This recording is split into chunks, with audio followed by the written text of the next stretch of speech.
That's just been run for a considerably long time. Bought it a while ago.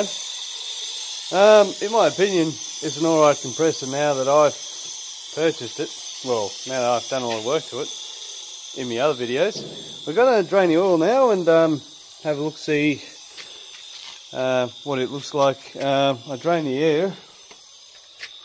Wasn't too good, I had to wash my hands. Now I heard that you actually, I may have given a quick run, but I didn't know if half an hour was recommended for air compressors, especially oil ones. Just a lot of forums and stuff. So that makes sense. It is virtually an engine, so to speak. So let's get the oil out. Figured that'd be a better position to really get the oil out. It should be hot. I'm actually going to take this back cover off.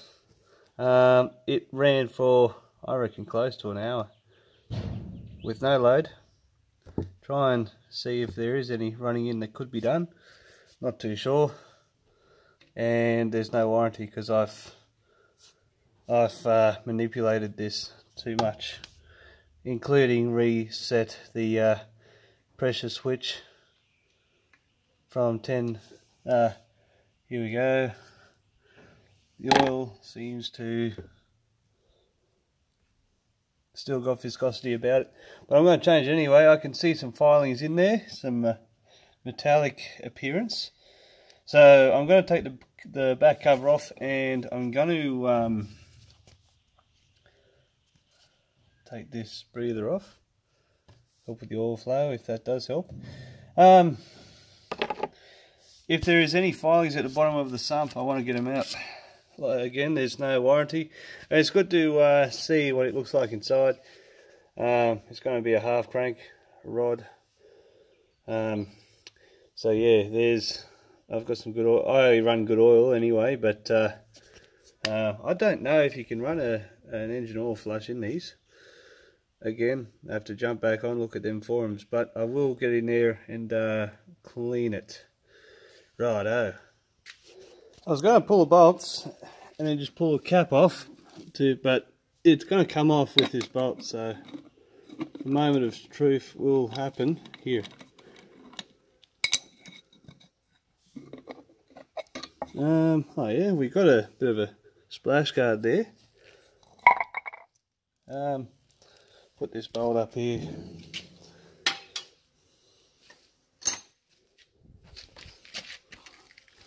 Yeah, very basic. Nice long connecting rod. Very hot inside. Yeah, that's also the seal, so that's alright. It's kind of stuck on there, so I'm not going to touch that.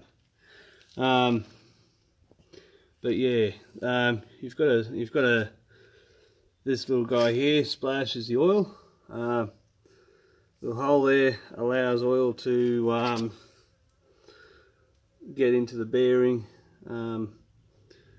Yeah, it's turned off at the power point, but yeah, it's pretty hot. It's pretty hot motor, but fairly good. Don't know how well you can see up there. Jeez, it's hot. I really ran this thing.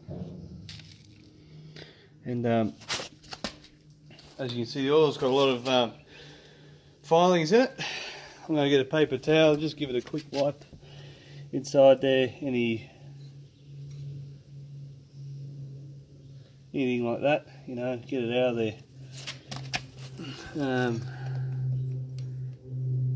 That's just how it's mounted.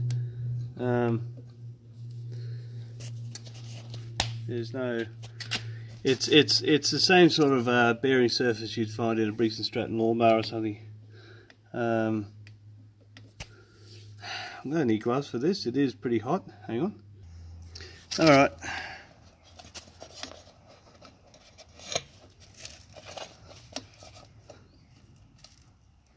There is no play whatsoever. There's a good bearing surface. That hole just leads to it. Yeah, there's no, it's a snug fit.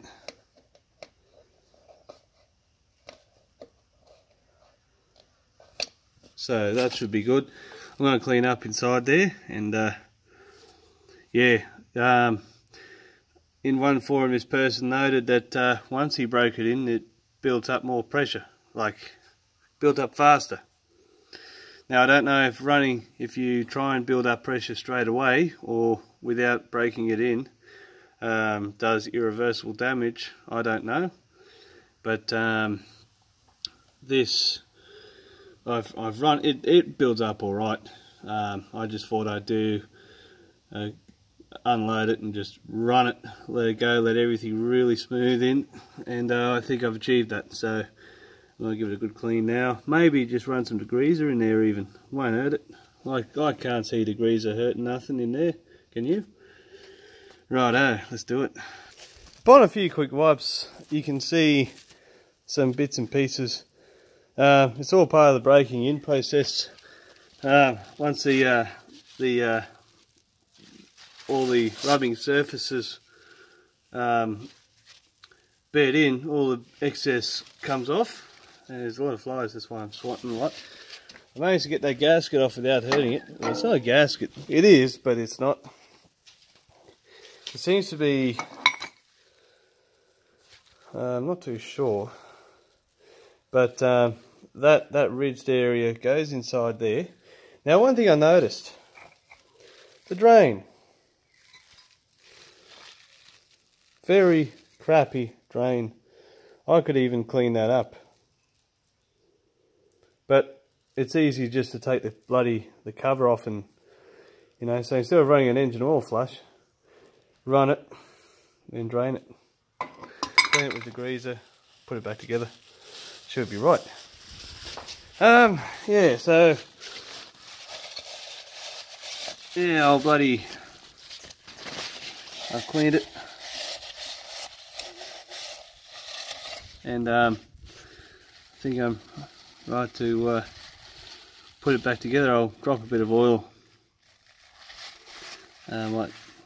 I spray it up there as well, so I might drop a bit of compressor oil up there, and so it's not dry starting, you know. And drop a bit of oil in that hole, the proper air compressor oil that I've got. Yeah, wasn't too hard to put that back in, bit of a stretch fit. Now one of the purposes I think this serves, that allows oil to come in so you can see the oil level, but I think that is a splash guard, so the breather only breathes, which is why that hole's up there too. When that bottom is blocked, it's probably unable to breathe, so they've put a hole there, so it is atmosphere that breathes, you know. Because as a piston comes down the cylinder, it is compressing in the crankcase, and when it goes up the cylinder, it's creating a vacuum in the crankcase, so that allows it to breathe. Just thought I'd make that little note, but yeah, that's completely fine to reuse. I don't see an issue with it.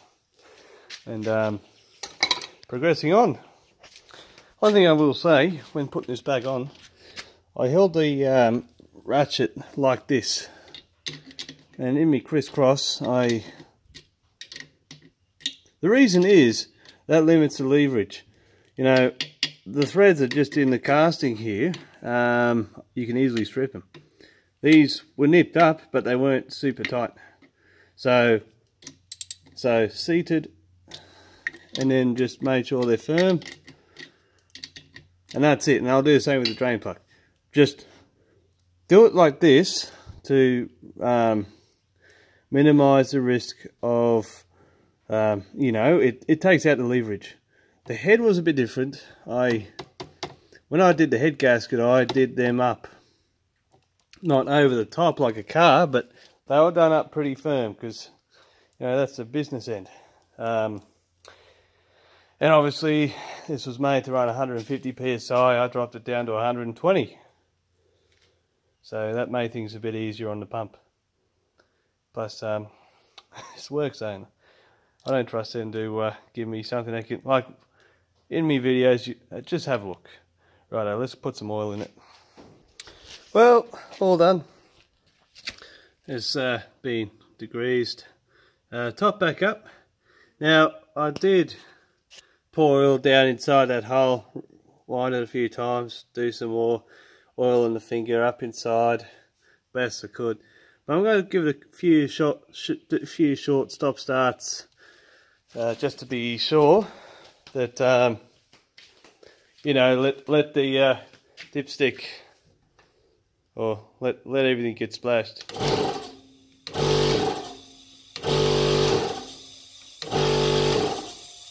That should do it.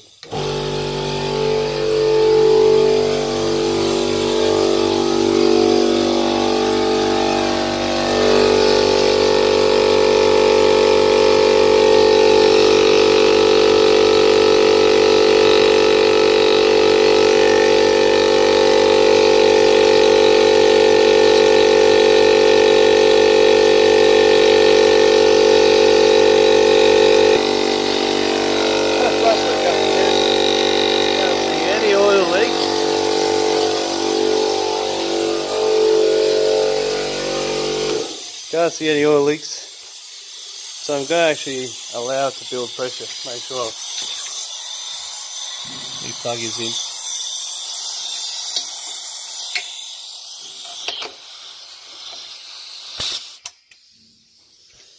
I'll let it build up some pressure now, and I'll tell you if I notice any improvements.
Yeah, alright.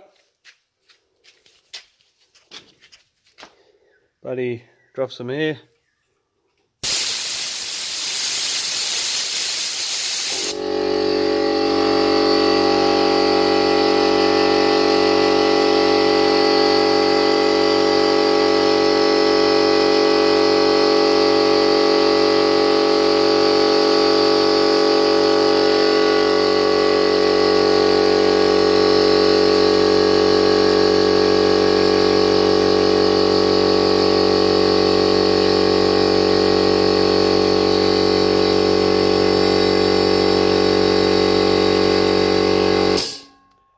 happy with it now. Because of all the work that I've done to it to get it to where it is now. The oil's nice and clean. Air filter. What else is it on? Bloody... Oh. I was hoping to check the air filter. Let me get that screw out. With the screw removed, I'm going to open it up to find this little guy.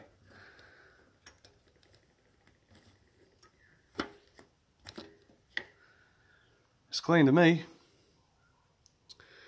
I'd probably run something finer than that, but I reckon particulate matter could get past that. I wonder what could screw into the head. Hang on. Give me a sec. Food for thought. Found a fitting here that can go in there. Now, hole.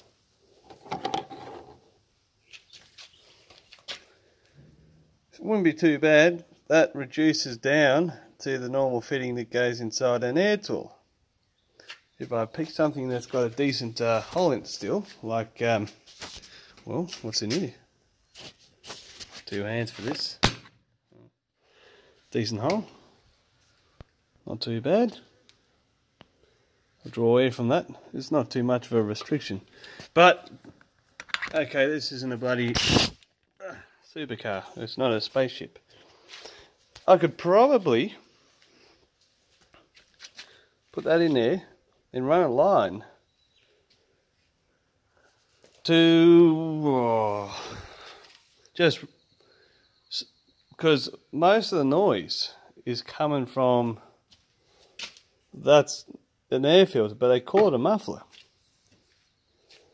I could, if I wanted to, send the noise elsewhere, maybe even, I don't know, outside the shed, into a little box or something. It'll only, you know, I could do something to minimise the noise. Let us know what you think about that, because I'm going to end this video. And yeah, I'm happy to say that this air compressor is going strong after all that work I've done to it. Alright, catch us all later.